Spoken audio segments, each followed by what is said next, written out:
सुप्रभात बच्चों, विज्ञान की इस कक्षा में आपका स्वागत है। मैं आपसे पूछूं कि आप अपने घर से विद्यालय कैसे आना जाना करते हैं। आप कहेंगे हम लोग अपने घर से अपना विद्यालय पैदल ही आना जाना करते हैं। मैं पूछूं क्यों? तो आप कहेंगे घर से विद्यालय की दूरी बहुत अधिक नहीं है, इसीलिए हम लोग पैदल आना जाना कर लेते हैं। लेकिन यदि दूरी कुछ अधिक हो, उससे भी अधिक हो और बहुत अधिक हो, तो क्या आप पैदल आना जाना कर सकते हैं? आप कहेंगे नहीं। तो आप किन वाहनों का इस्तेमाल करेंगे एक स्थान से दूसरे स्थान तक आने जाने के लिए? तो आप कहेंगे यदि दूरी कम हो तो हम लोग मोटरसाइकिल का इस्तेमाल करेंगे, मोटर गाड़ी का इस्तेमाल करेंगे। लेकिन बहुत अधिक दूरी हो तो रेलगाड़ी का इस्तेमाल करेंगे, और बहुत अधिक दूरी हो तो हवाई जहाज़ का इस्तेमाल करेंगे। जल मार्ग में जाना है तो जहाज़ का इस्तेमाल करेंगे।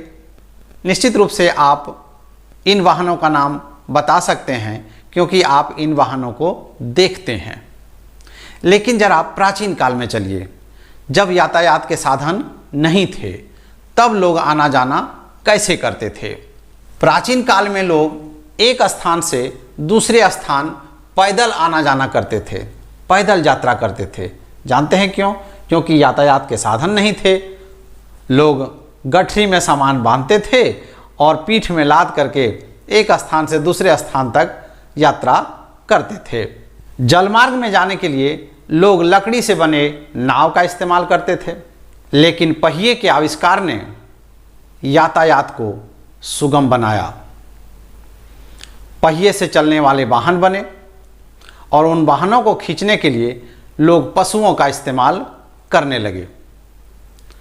जैसे बैलगाड़ी को खींचने के लिए बैल का इस्तेमाल किया जाने लगा, तांगा को खींचने के लिए घोड़ा का इस्तेमाल किया जाने लगा।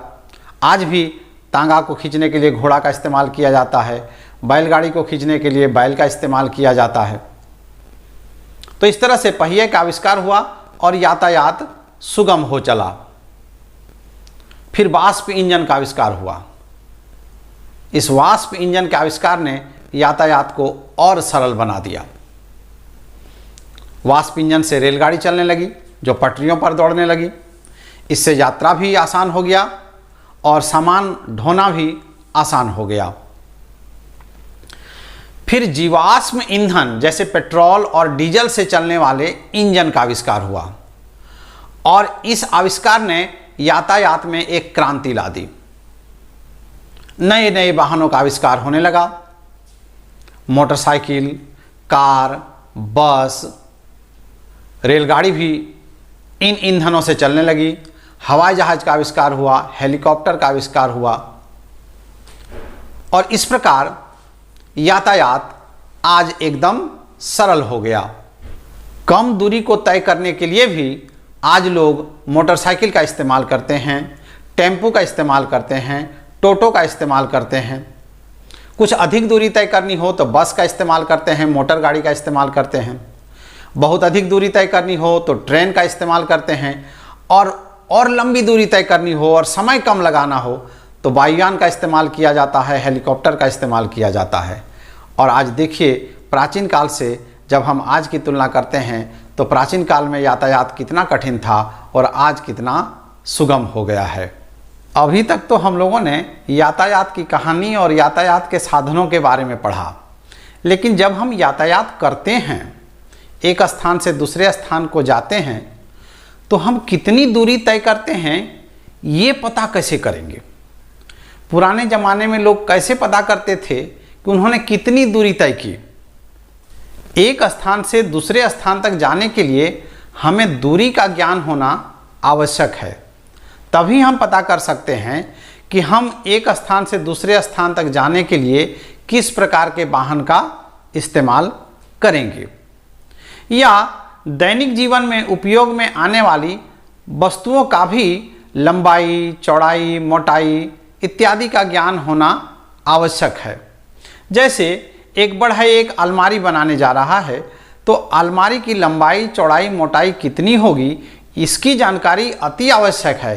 तभी बढ़ई पता कर सकता है कि इस अलमारी को बनाने के लिए कितनी लकड़ी की आवश्यकता पड़ेगी। तो लंबाई, दूरी किस यंत्र से मापा जाता है और किस इकाई से मापते हैं, कितनी दूरी को, यह जानना अति आवश्यक है। जैसे आपको कहेंगे आपके कॉपी की लंबाई चौड़ाई कितनी है, तो आप किस यंत्र से मापन करेंगे। आपसे कहेंगे विद्यालय के कमरे की लंबाई, चौड़ाई और ऊंचाई कितनी है, तो किस यंत्र का उपयोग आप करेंगे इसे मापने के लिए। आपसे सवाल किया जाएगा कि एक शहर से दूसरे शहर की दूरी कितनी है, तो वहाँ किस यंत्र का इस्तेमाल किया जाएगा और किस इकाई का इस्तेमाल किया जाएगा मापने के लिए। तो मापन से संबंधित इकाई की जानकारी हम लोग अगले क्लास में प्राप्त करेंगे। तब तक के लिए बहुत बहुत धन्यवाद।